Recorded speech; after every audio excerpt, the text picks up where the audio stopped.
Armed citizens are setting up patrols across the country as law enforcement in far-left cities collapses. In this video, we're going to take a look at how armed residents are stepping into the gap left by our feckless liberal Democratic leaders, all the while Democrat-run cities continue to completely implode into societal ruin. You're not going to want to miss this one. Greetings, everyone. Dr. Steve here with you. Great to be with you as always. A warm welcome to all of our new visitors. If this is your first time here with us and you're looking for some daily encouragement and optimism in the midst of all the nonsense that's spewed out from our left-wing Marxist media, you have found your oasis in this channel. We analyze current events, analyze some super awesome conservative trends so we can all live in the present in light of even better things to come. So if you haven't already done so, you know what to do. Make sure to smack that bell and subscribe button. It'd be an absolute privilege to have you. It's a regular part of this channel where each and every day we get to celebrate together the inevitable collapse of left-wing globalism and the unstoppable rise of a new conservative age. How does that sound? Before we get into things here, our good friends over at Noble Gold told me that this past July 4th was special. Gold has been up around 16% this year. The Dow has been down around 10%. So there's never been a better time to start a gold or silver IRA in your portfolio. And to sweeten the dealio, as it were, our friends at Noble Gold are giving out this amazing 5-ounce America the Beautiful silver bullion coin with every qualifying IRA. But this is only good for the month of July, so just a couple of days left. So don't wait. Click on that link below or visit their website at noblegoldinvestments.com or give them a call at 877-646-5347. Make sure to mention my name, Dr. Steve Turley, and make July a gold and silver month. All right, gang, let's dive right in here. Really, what's been going on in our nation's cities is nothing short of an utter and complete tragedy. But the tragedy, as it turns out, is not the societal rot that our cities have been experiencing for some time now.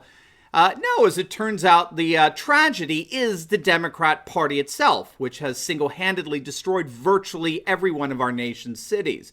The Democratic Party has a monopoly over all of the major cities that are falling apart. Do you remember the left-wing Marxist media actually tried to contradict President Trump's assertion that all the cities that are currently rotting are all under Democrat rule? Do you remember that? It was so utterly cringeworthy. The Washington Post actually ran a story complaining. They were whining that the president keeps claiming that the most dangerous cities in America are all run by Democrats, but they're not. He's wrong. Trump is wrong.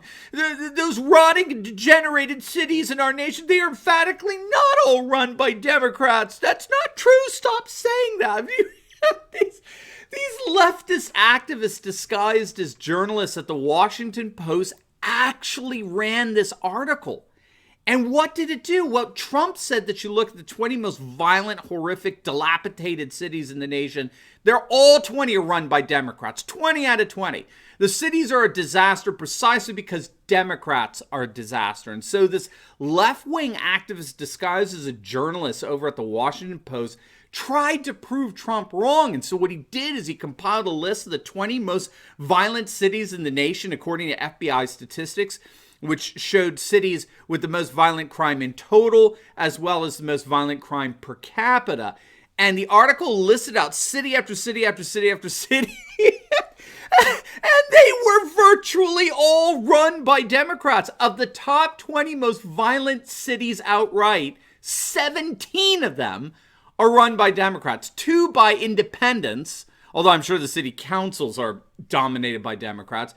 And only 1, Jacksonville, Florida, was run by Republicans. When the Washington Post examined the data of violence per capita, none of the 20 most violent cities had a Republican government. Not one. And yet, these cultural Marxists of the Washington Post thought that they were debunking Trump. So obviously the Post got ruthlessly mocked by other journalistic outfits. I mean, it was just silly. But it is true, as President Trump said, that if you encounter a city that is dilapidated and in total disrepair and ruin, that's infested with violence and poverty and drug abuse and rats, you could be virtually guaranteed that you have encountered a Democrat-run city. And so it's no wonder that we're beginning to see the emergence of armed citizens patrolling their neighborhoods in the wake of far-left Democrat city councils defunding their police. We're getting a number of reports that residents, particularly in Minneapolis, are indeed forming neighborhood watches and armed security groups to protect their neighborhoods in the wake of all the societal violence and unrest following the killing of George Floyd back in May. Minneapolis, of course, was ground zero for all of this insanity, which included the Minneapolis City Council unanimously voting to abolish the Minneapolis Police Department. Well done, guys. And what's so interesting in all of this is while their Democratic politicians are continuing to destroy their city by defunding the police, the NAACP has actually called on black gun owners to patrol mostly African-American neighborhoods like the West Broadway Business District. And so a group called the Minnesota Freedom Fighters, which advocates for black gun ownership, has largely become the de facto law enforcement in a number of Minneapolis neighborhoods. Now, all of this is in response, obviously, to the fact that crime simply hasn't surged in Minneapolis. I mean, it obviously has. Crime has spiked exponentially throughout the city. There were 75 shootings in June alone, which is a 300% increase from the same time last year. In July, shootings doubled, almost doubled from the same time last year. Crime certainly has spiked, but it's not just that. As many are noticing, it's not merely surging crime rates that's spurring the citizens to take up arms. It's the fact that Minneapolis is, for all practical purposes, socially and politically imploded. It's collapsed. And one of the evidences of that is the surge in what are called daylight crimes, the stealing of cars, breaking and entering into property, all happening in the light of day, which means that people no longer fear any sense of reprisal or law enforcement throughout the city against them. So the city's basic social structure is imploded. And so we're seeing the rise of armed citizen groups like Minnesota Freedom Fighters standing in the gap to protect and defend some semblance of social stability and law and order. But it's not just Minneapolis. Now, we reported in another video that armed militia groups are surging throughout the nation in response to this civil unrest. The Guardian recently featured a brand new militia group started in Utah, and they're actually policing Black Lives Matter protests and demonstrations to make sure they don't get out of hand. I mean, think about that one. The Utah's Citizens Alarm is only a month old, but already it boasts over 15,000 members. They wear military fatigues, carry assault weapons, and make it very, very clear to protesters that things better not get out of hand. And they're having quite the effect. In fact, recently, their very presence caused a far-left organization called Insurgency USA to cancel one of their protests because they were so freaked out at the presence of Utah's Citizens Alarm. In Washington state, home of Seattle's failed Marxist experience, forever known as Chaz Autonomous Zone, armed militias are becoming a common sight whenever far leftists gather to demonstrate and protest.